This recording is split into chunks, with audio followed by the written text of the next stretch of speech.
Qu'ont en commun les chiens guides d'aveugles, les abeilles qui butinent, les chevaux policiers et les castors qui construisent un barrage? À première vue, pas grand-chose si l'on en juge par leur espèce, mais en y regardant de plus près, vous verrez qu'ils travaillent pour leur propre communauté animale ou au sein de la société humano-animale. Le nombre d'animaux domestiques travaillant dans le monde est incertain et la question de savoir combien d'entre eux bénéficient d'une protection adéquate est encore plus.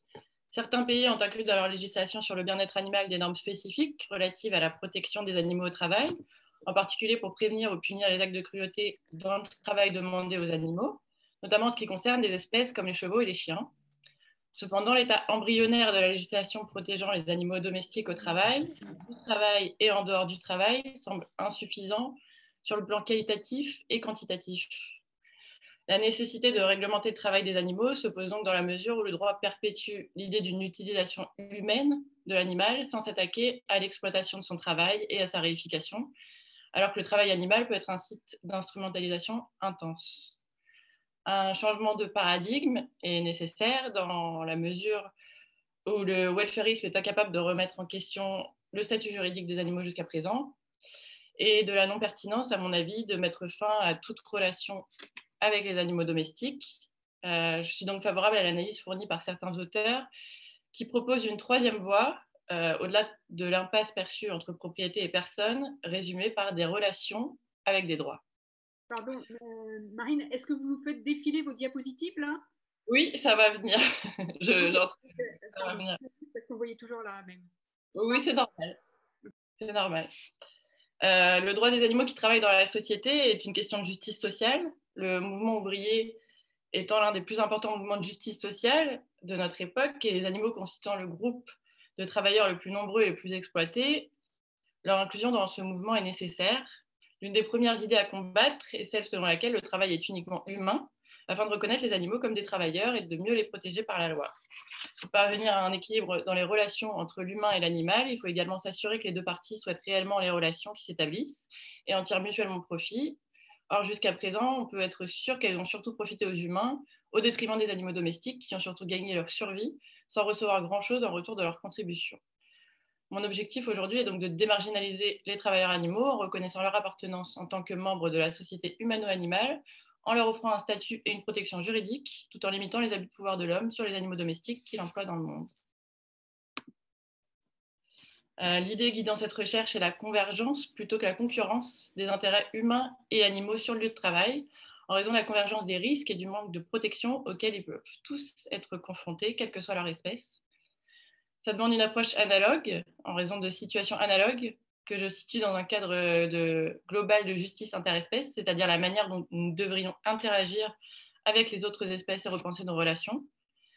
Dire que les animaux devraient être protégés en tant que travailleurs ne revient pas à se demander s'ils sont humains ou s'ils devraient avoir les mêmes droits que les humains, mais à exiger une certaine forme de justice en faveur d'une protection renforcée lorsqu'ils travaillent avec et pour les humains.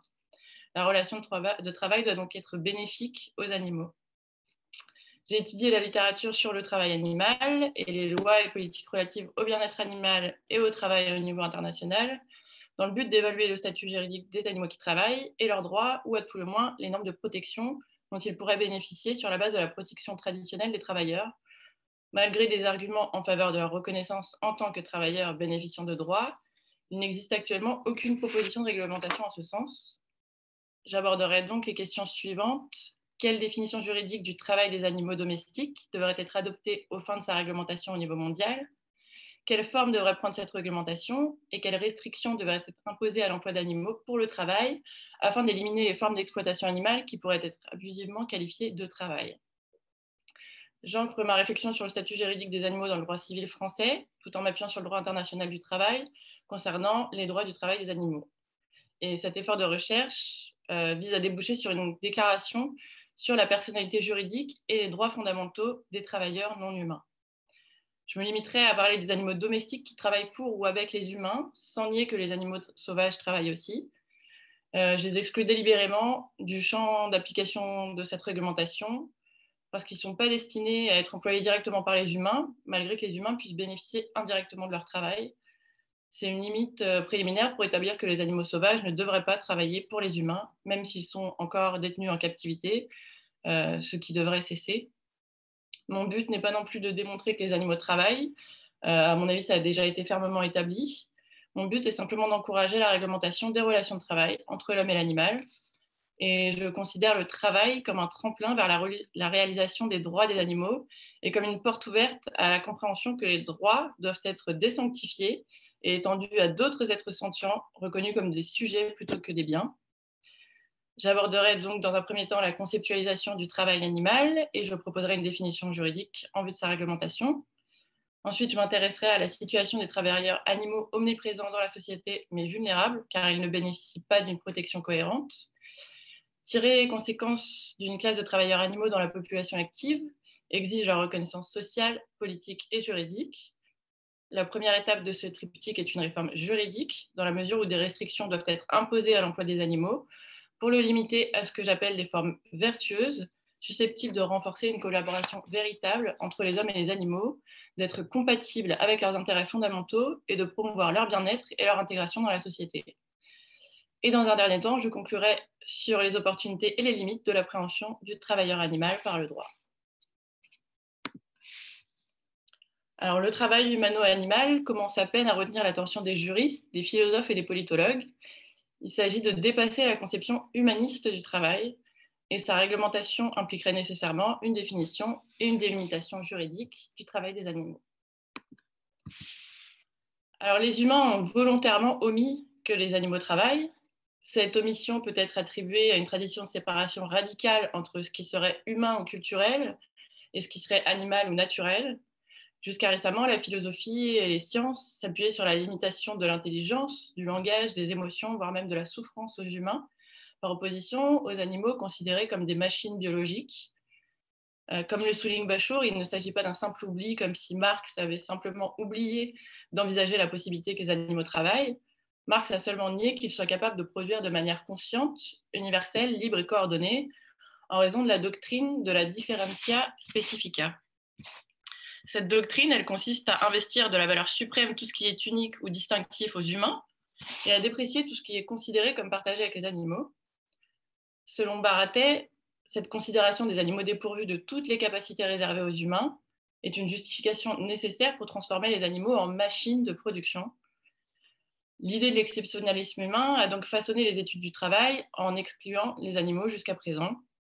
De tels récits ont insisté sur le fait que le travail humain serait catégoriquement différent et supérieur à l'instinct des animaux, ce qui permet de justifier la sanctification du travail humain et l'instrumentalisation du travail animal.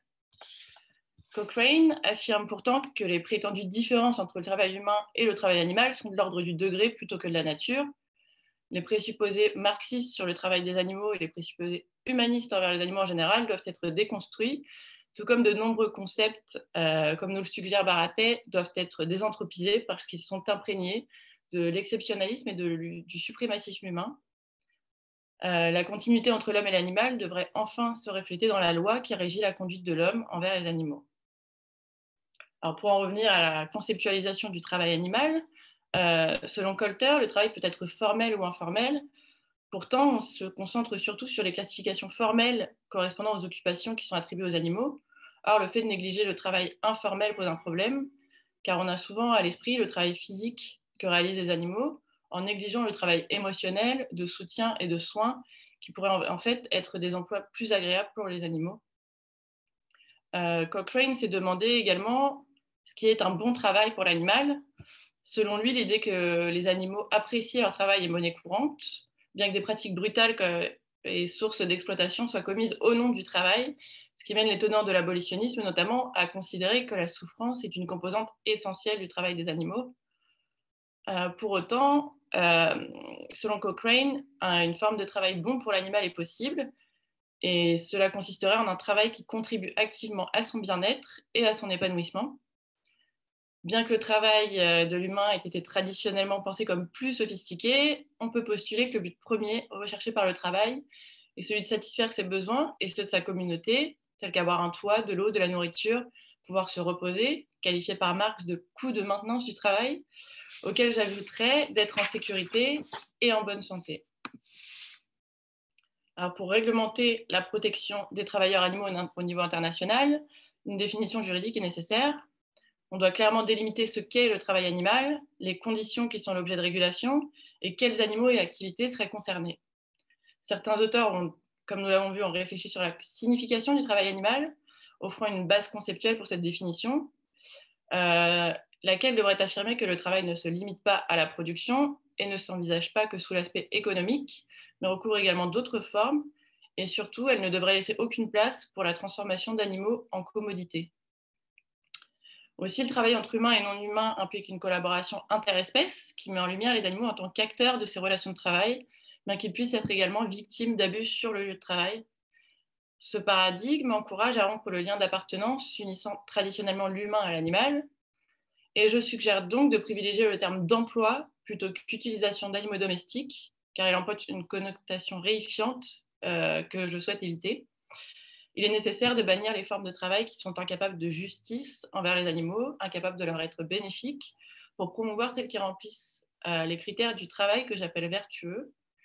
Je définis ce travail comme des formes de travail qui soient permises, socialement acceptables, non réifiantes, qui permettent et promeuvent le développement et l'épanouissement de l'individu au travail et par le travail, en tant que composante intégrale de son emploi. L'exclusion donc de toute forme d'exploitation, notamment corporelle, semble être une condition préalable à la réalisation de son potentiel de libération. Concernant les animaux inclus dans le champ de cette définition, on doit se demander quels animaux travaillent dans la société humano-animale et lesquels sont recrutés, formés et employés pour remplir certaines tâches qui leur sont attribuées et à qui des droits du travail pourraient bénéficier. Encore une fois, je ne remets pas en cause le travail des animaux sauvages et la magnitude du travail des insectes, par exemple, est indiscutable. Cependant, il n'est pas pertinent de les inclure dans une telle réglementation dont ils n'auraient pas besoin. Et par ailleurs, l'emploi d'animaux sauvages, comme je l'ai dit, devrait être prohibé. Ma proposition s'appuie particulièrement sur les concepts de human jobs, mis en avant par Coulter, de bon travail, mis en avant par Cochrane, et prend en compte la nécessité que la journée de travail doit avoir un début et une fin, comme l'a souligné Waddiwell. Le cadre conceptuel du travail vertueux que je propose envisage d'étendre le principe de travail décent aux non-humains, défini comme procurant la sécurité sur le lieu de travail, la protection sociale et une rémunération juste, de meilleures perspectives de développement personnel et d'intégration sociale, et un égal et bon traitement des travailleurs. Dans cette définition, il faut également être prudent quant à l'emploi de termes vagues, visant à protéger les intérêts fondamentaux et à accorder des droits aux animaux au travail, en raison d'une volonté d'éviter une trop large marge d'interprétation quant à ce que seraient de bonnes conditions de travail pour les animaux, le risque étant que cette protection ne produise pas ses effets. Il est aussi impératif d'individualiser les animaux pour combattre l'idée de l'animal objet et favoriser la consécration de la personnalité juridique de l'animal doté de droits.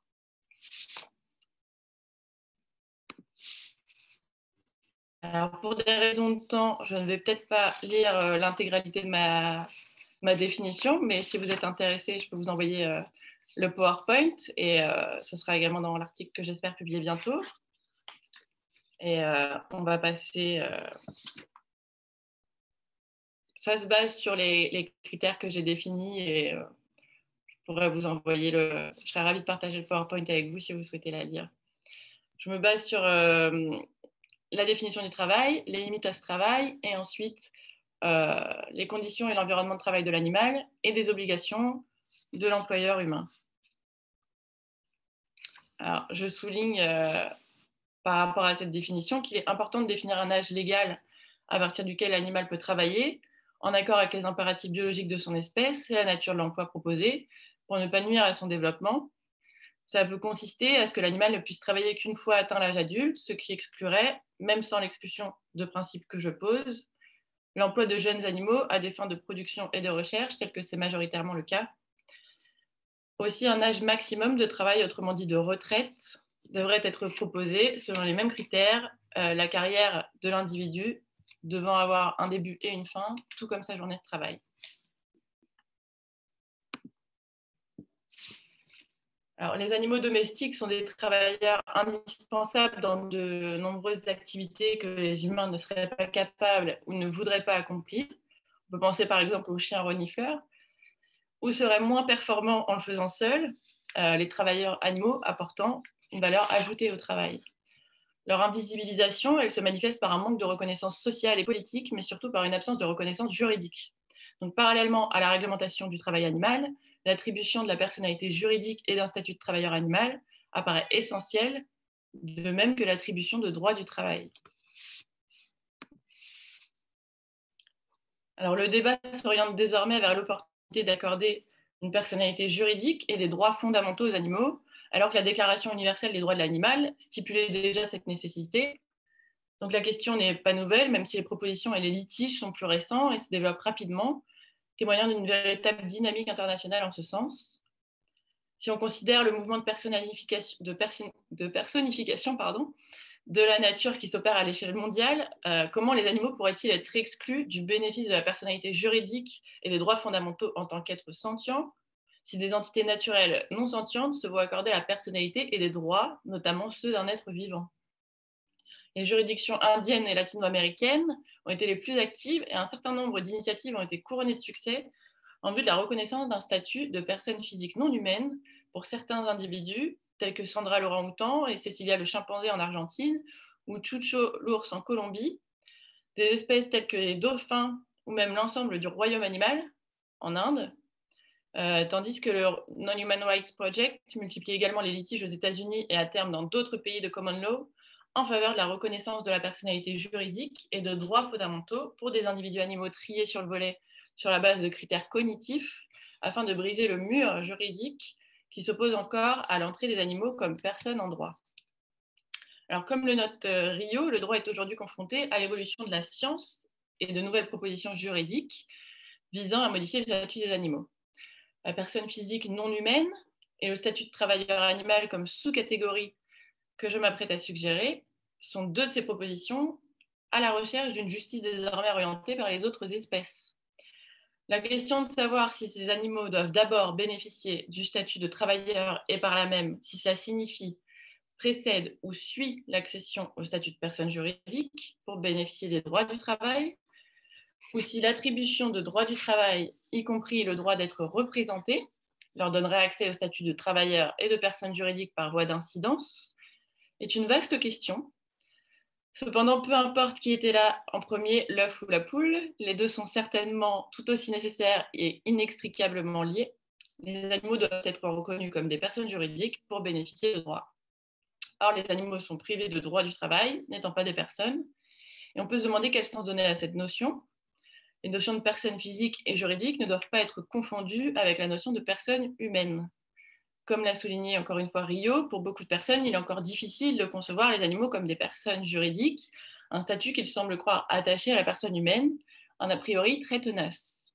Il rappelle que malgré ces préjugés, la notion de personne ne s'est pas construite en référence à la seule personne humaine au cours de l'histoire, mentionnant notamment le droit romain et la construction des personnes morales comme fiction juridique. Il est donc inexact de prétendre que les animaux ne peuvent pas se voir accorder la personnalité juridique, au motif qu'elle ne serait attribuable qu'aux seuls êtres humains.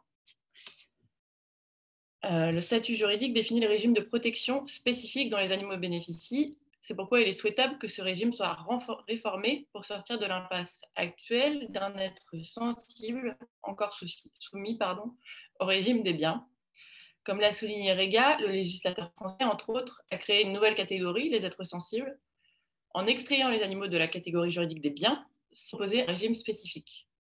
Elle affirme donc que le droit est incohérent, l'animal restant un objet et non un sujet de droit.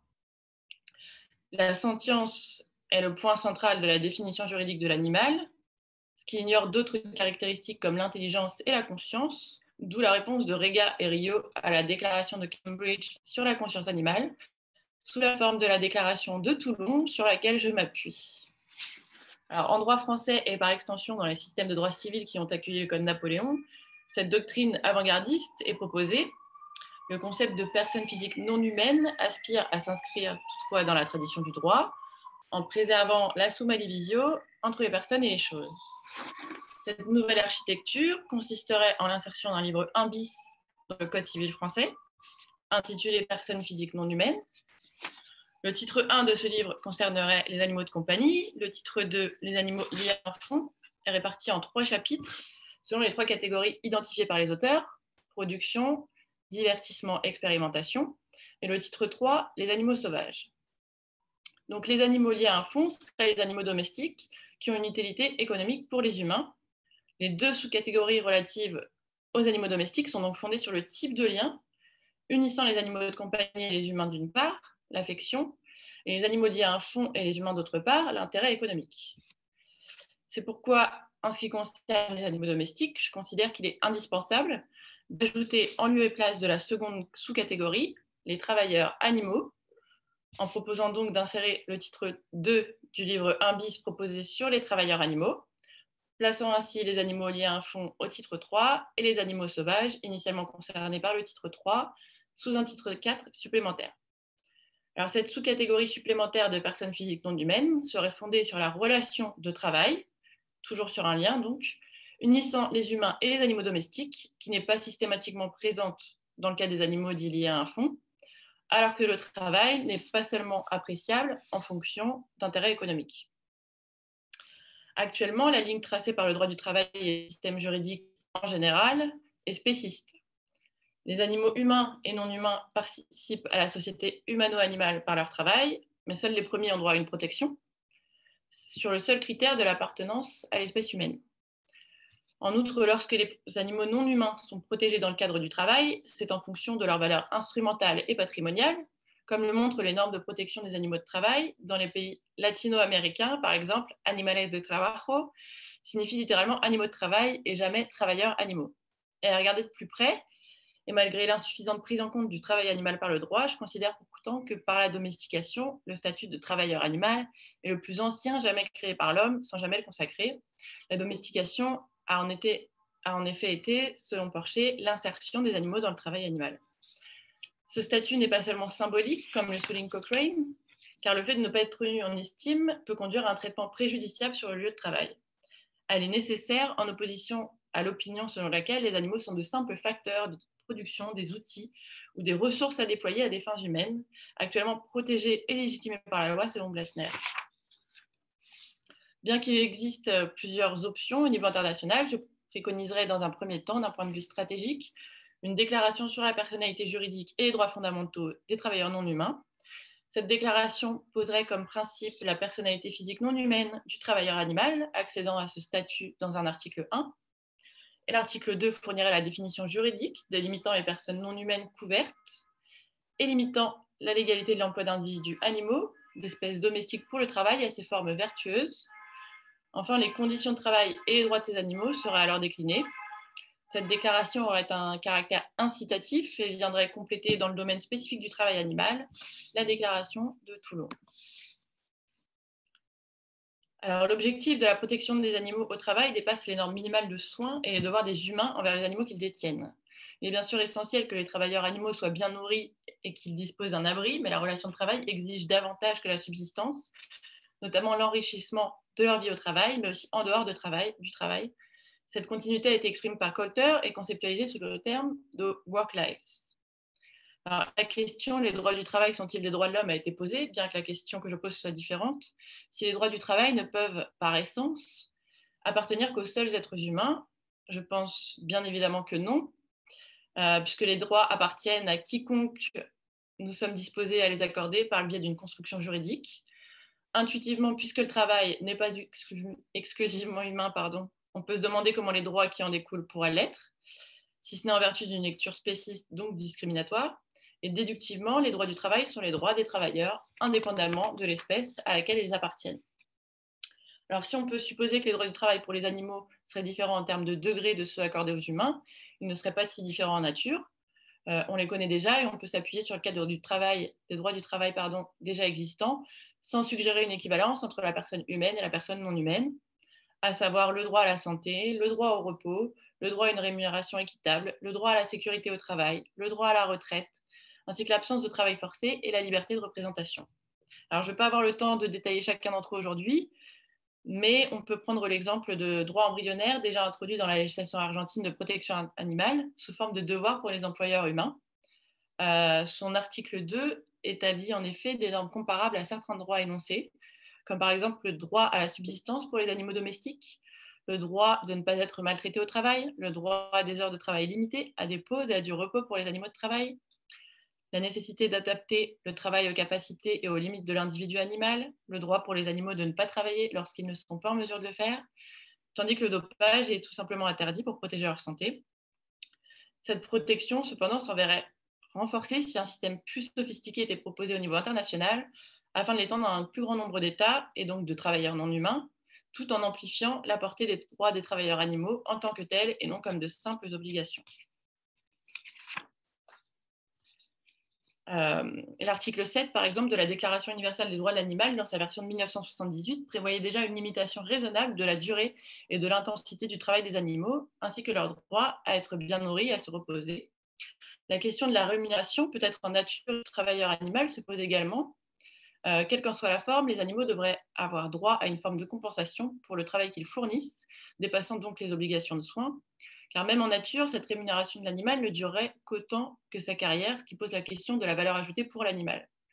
Je suggère donc que les obligations de soins de l'employeur s'étendent au-delà de la fin de carrière du travailleur animal, afin de mettre en œuvre son droit à la retraite, tout en justifiant une véritable rémunération du travail effectué par l'animal tout au long de sa vie. L'octroi des droits du travail contribuerait à améliorer le bien-être de ces animaux, car leurs conditions de vie et de travail sont profondément liées, tout comme leur statut de membre de la société. Alors, je vais essayer de me dépêcher pour avoir le temps de terminer et de passer au dernier point qui me paraît être le plus intéressant. On peut se demander si des formes vertueuses de travail animal et des droits du travail sont un compromis légitime, équitable et consensuel. Et l'autre problème que nous avons laissé de côté pour établir le cadre conceptuel de la réglementation du travail des animaux domestiques est celui de la reconnaissance ou non comme travailleurs des animaux utilisés pour la production et l'expérimentation. Alors, il est avancé avant tout que les travailleurs animaux pourraient être reconnus comme des membres à part entière de la société humano-animale dans laquelle ils sont intégrés. Cependant, si on considère leur autonomie et leur liberté, la question se pose de savoir ce qu'ils veulent réellement. La porte d'un accord entre les humains et les animaux domestiques n'est pas totalement fermée, car ils sont capables d'indiquer leurs intérêts, leurs préférences, voire de résister au travail. La plus grande limite au potentiel de transformation du travail animal pourrait être l'incertitude donc entourant ce consentement et la distorsion particulière que je vais aborder, notamment parce que les industries de l'exploitation animale prétendent souvent que les animaux consentent à participer à la recherche, à l'agriculture, au divertissement. Et comme le souligne Blattner, ce consentement pourrait donc être utilisé comme une arme pour défendre l'exploitation animale. Pour autant, le travail animal, s'il est correctement pris en compte par la loi, il pourrait avoir des conséquences positives en ce qui concerne leurs droits en tant que membres de la société, dans le cadre d'un droit fondamental de tous ses membres au bien-être. Coulter en particulier a avancé l'idée d'une solidarité interespèces comme une forme de politique et d'analyse qui pourrait découler de la reconnaissance des animaux en tant que travailleurs. Tandis que les idées fournies par Donaldson et Kim Nicka sont très utiles pour repenser le statut politique des animaux et les relations entre l'homme et l'animal. En particulier, l'idée de droit relationnel ou différencié par groupe, basée sur la nature de la relation de l'animal à la société humaine, est très prometteuse car au-delà de toute base théorique, il y a un aspect pratique. Les droits relationnels trouveraient en effet une application concrète dans le cas du travailleur animal, puisque les droits du travail et au bien-être découleraient précisément de l'existence de relations de travail avec les humains. Le groupe donc des travailleurs animaux, en tant que catégorie sociale et juridique, pourrait bénéficier de droits en vertu d'une relation de travail. Alors, malgré la perspective offerte par une réforme du travail animal, la limite essentielle qui doit être posée dans le cas des animaux élevés, une limite essentielle doit être posée dans le cas des animaux élevés et tués à des fins de production et d'expérimentation. Les auteurs sont en effet divisés sur la question de la reconnaissance des animaux d'élevage, par exemple, comme travailleurs animaux. Alors, comme l'observe Eisen, ces animaux sont soit considérés comme ne faisant pas assez de travail pour correspondre à ce paradigme, soit comme faisant un travail mais qui est oppressant, d'où l'inadaptation du modèle du travail animal. C'est une question épineuse entre le désir d'ouvrir une brèche pour mieux protéger le plus grand nombre d'animaux, l'ouverture de la boîte de Pandore en acceptant l'idée que d'être tué, mangé, violé, dénaturé, confiné à vie, torturé, rendu malade ou handicapé pourrait être un travail socialement admissible pour certains animaux. Le fait de présenter de manière inappropriée certains travaux effectués sur les animaux comme étant le travail effectué par les animaux serait même, à mon avis, préjudiciable aux animaux, car cela perpétue leur exploitation en considérant une fois pour toutes que c'est leur rôle dans la société. Le rôle des animaux d'élevage et de laboratoire d'être privés de leur vie et de son sens, comme si cela était naturel, À l'heure où les animaux d'élevage sont les plus nombreux et subissent certainement les pires sévices, de leur naissance à leur mort, c'est pourtant un crève-cœur de les priver ainsi des possibilités offertes par la requalification en tant que travailleurs. Porcher, qui a largement traité la question du travail animal et contribué à lui donner sa visibilité, s'oppose à l'idée qu'il est possible de vivre avec les animaux sans travailler. Le seul problème, c'est que pour elle, le travail des animaux domestiques est inévitablement lié à leur mise à mort. Son approche de l'élevage me semble assez problématique. En particulier, elle ne remet pas en question la nécessité d'élever des animaux pour les tuer et l'imposition d'un consentement forcé à ces animaux en avançant l'idée que l'animal d'élevage se donne selon une théorie du don et du contre-don.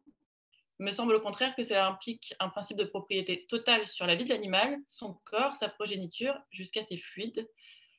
Ce travail atteint très certainement le niveau du travail forcé, selon l'analyse offerte par Blattner, et en tant que tel devrait être interdit, tout comme il est interdit dans le cas des humains. Il serait impensable et surtout illégal d'appliquer ces mêmes conditions et finalités à l'être humain. Le corps humain est sacro-saint et toute marchandisation est interdite. Pourquoi alors cela devrait-il être considéré comme une forme acceptable de travail? Nous pourrions demander aux animaux domestiques au seul motif de leur espèce. Je suggère donc par ailleurs que le principe d'inviolabilité du corps et de l'esprit, compris comme un droit à l'intégrité corporelle et mentale, soit étendu à tous les êtres sentients sur la base de l'article 16 du Code civil. S'il me reste un petit peu de temps, je vais peut-être... Marine, il va falloir conclure là parce qu'on est, Ouais. en dehors du temps, les 30 minutes. Bon, je vais conclure alors. J'avais encore quelques mots. Delon aussi a apporté des éclairages très intéressants sur la question. Bon, je vais conclure. Et bon, j'espère que vous lirez cet article si vous voulez en savoir plus. Reconsidérer les relations entre l'homme et l'animal du point de vue du travail est certainement la voie à suivre, car nous pourrions libérer les animaux domestiques par le travail et non pas du travail, l'objection résidant dans ce que nous appelons le travail. Selon Porcher, les défenseurs des animaux viseraient à libérer les animaux du travail et notre objectif serait de détruire notre relation de travail avec les animaux. Il convient de noter que le travail et l'exploitation sont deux choses différentes. Le chien guide d'aveugle qui rend un service peut difficilement être comparé au veau que l'on enlève à sa mère, que l'on engraisse et que l'on abat, tout comme la vie d'un cheval employé dans la thérapie ne peut être comparée à celle d'une souris disséquée dans un laboratoire. En prenant de la distance par rapport à nos assiettes, nous serions peut-être capables de répondre au défi de l'amélioration du bien-être animal. La véritable menace qui semble obséder chacun, jusque dans l'analyse du travail animal, c'est de savoir ce que, ou plutôt qui, les humains auront encore le droit ou l'appétit de consommer demain.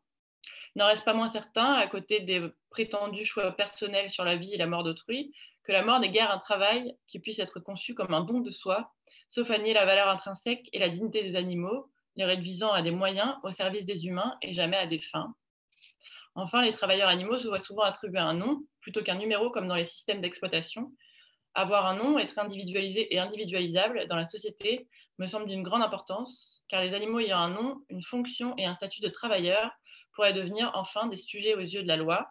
Les relations de travail entre l'homme et l'animal offrent donc des pistes pour remettre en cause l'instrumentalisation de l'animal dans le but de l'élever au statut de personne juridique, à côté des liens affectifs qui considèrent déjà les animaux de compagnie comme des individus à part entière et souvent même comme des membres de la famille. Le travail animal pourrait donc être le théâtre d'une transformation majeure du statut et des droits des animaux, offrant une opportunité de repenser la classe sociale et politique des animaux domestiques.